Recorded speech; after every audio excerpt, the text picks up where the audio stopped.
అసలు నాకేమీ తెలియదండి. నా మొదటి ప్రసంగము నుండి ఈనాటి వరకు, ఇంకా కాసేపట్లో మైక్ పట్టుకుంటానన్నంత వరకు నాకు ఏ ప్రసంగం చేస్తానో తెలియదు. మూలవాక్యం ఎక్కడెత్తుకుంటానో ఎక్కడ ముగిస్తానో తెలియదు. పరిశుద్ధాత్మ దేవుడు పలికించిన మాట పలకడమే తప్ప నాకు వేరొక విద్య రాదు. ఇదంతా ఎలాగుందంటే, యేసయ్య గాడిద మీదకి ప్రయాణిస్తుంటే ఆ గాడిదకు సన్మానం జరిగింది. అందరూ మీ పై వస్త్రాలు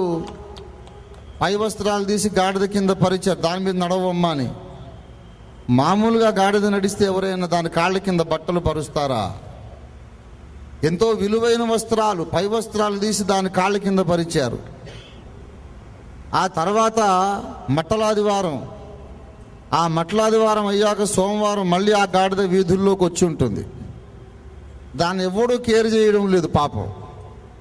గట్టిగా ఓనర్ పెట్టి ఉంటుంది, ఒరే బడుద్దా ఇల్లారా, నన్ను గుర్తుపట్టలేదుట్రా, బట్టలు పరవండి, నిన్ననే కదా నాకు జేజేలు పలికారు, మర్చిపోయారా అని ఎంత ఓనర్ పెట్టినా ఎవరూ పట్టించుకోలేదు. గట్టిగా గోల పెడితే నడ్డి విరుగుతుంది కూడా. దానికి అర్థం కాదు, నిన్న నాకు చాలా మర్యాద చేశారు, వాళ్ళు ఎవడు నన్ను కేర్ చేయడేంటి అనుకుని ఉంటుంది. కారణం ఏంటంటే, గాడిద అందమైన గాడిద, తెలివైన గాడిదని కాదు, మీద కూర్చున్నవాడు పూజనీయుడు, ఆరాధ్యుడు. దేవునికి స్తోత్రం కలుగునుగా.